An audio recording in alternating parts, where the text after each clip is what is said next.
Okay, as we first mentioned, if you're going to make a duplicate of the opera house, you'll be needing that, alright, and that over here, okay?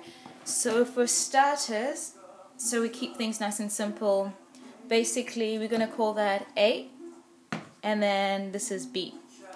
So a combination of A and B, well, A is the liquid rubber, B is the hardener.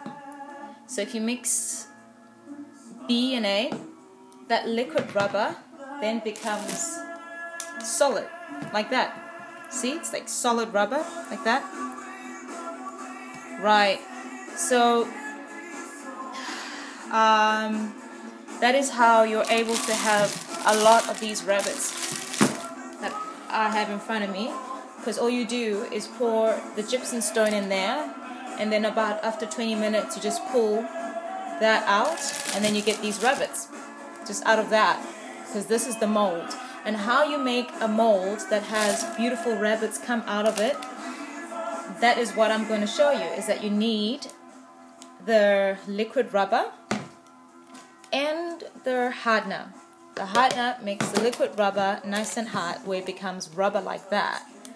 And all I basically did in order to get a duplicate of the rabbits is that I mixed A and B together, poured it over the rabbits, and then waited for some time until that was nice and hard, and then pulled the original out. And then now all I do is pour plaster of Paris in here, wait about 20 minutes, and then just pull it out, and you get a rabbit looking just like that. And then for it to be gold or silver, all you do is just spray paint it.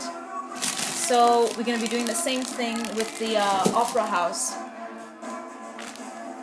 So you can use anything, alright, in order to make sure that whatever you're pouring stays in one place. So what I've done is, in my case, I've just taken a container like that, and I just cut that bit off so it looks like that. Just cut the bottom part, because I want the opera house to be sitting at the center of it, like that. So when I pour the liquid rubber in there, yeah, it's just gonna be fitting. So I look that there's space in between, so basically I know how far the liquid rubber is going to run. And then what I'm going to do next is to put a bit of clay, so whatever I'm pouring does not ooze out at the bottom, like the bottom parts there, to make sure that it's sealed perfectly before I pour the liquid rubber in there. And so that will be the next step that we will be doing in order to make a duplicate of the opera house. Very, very basic, so that's why you shouldn't get all nervous and worried as to how I do all of this. To follow, after making the duplicate of the opera house, we still have like a parrot to make, we've got a telephone to make.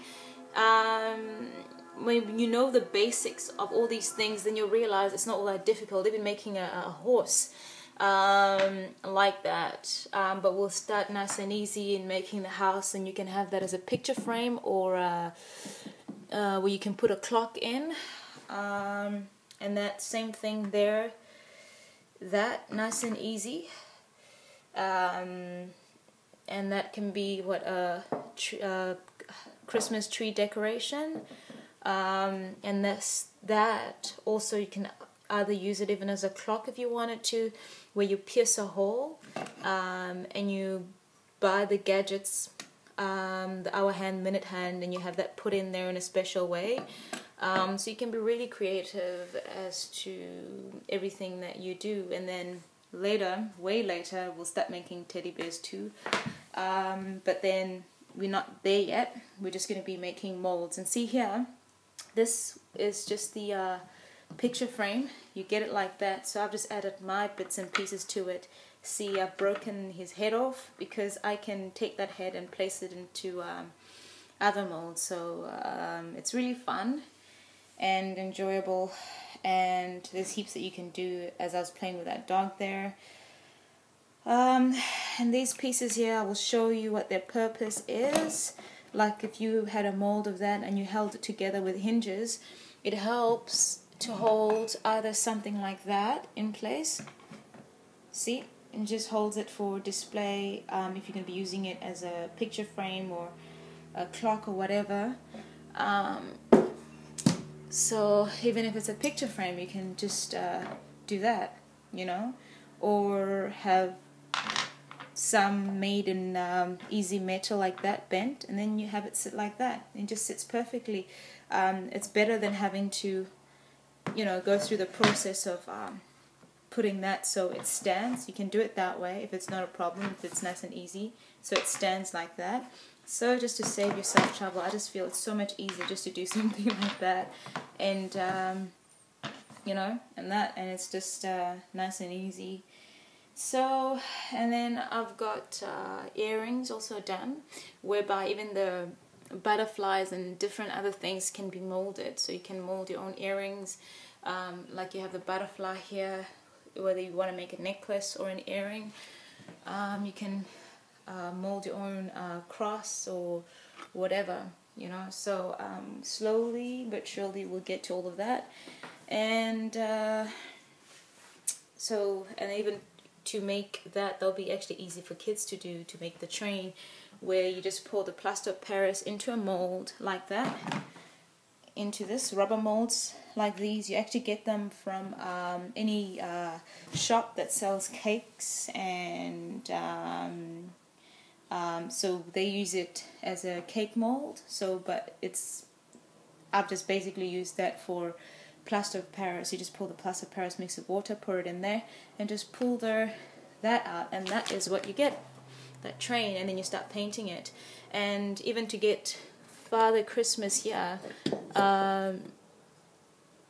where you pour the plaster of Paris on the front, and then and the back of Father Christmas, and then you just piece that together and you paint it. And that'll be one thing I think would be a lot of fun for kids.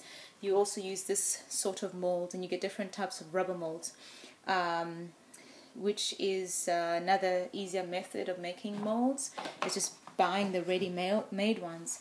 But if you don't have a ready-made mold and you want to make a duplicate, going back to the opera house, then you have to follow this easy procedure or technique by doing that, and then just pouring the liquid rubber into there, and then with the hardener, and that is how you're able to make a mold. And whereby once you've got the mold, you can make thousands of these,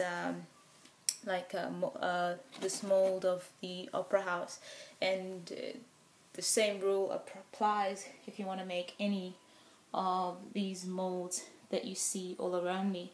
But we're just going to start to the opera house, then we'll get around to doing all these, and you'll get to watch me show you how basic and easy it all is.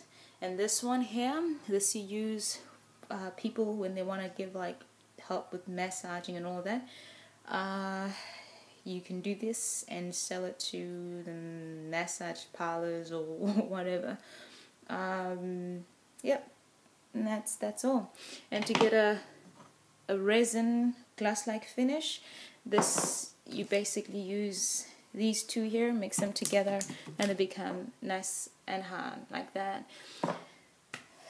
So, because, well, there's no limitation as to what you can do, you can start melting soap, pour it into the molds, melt chocolate, pour it into the molds, and you can have chocolate molds or soap molds like any of these. It's either use resin, plaster of Paris, chocolate, soap, but we'll get back into all of that a little bit later.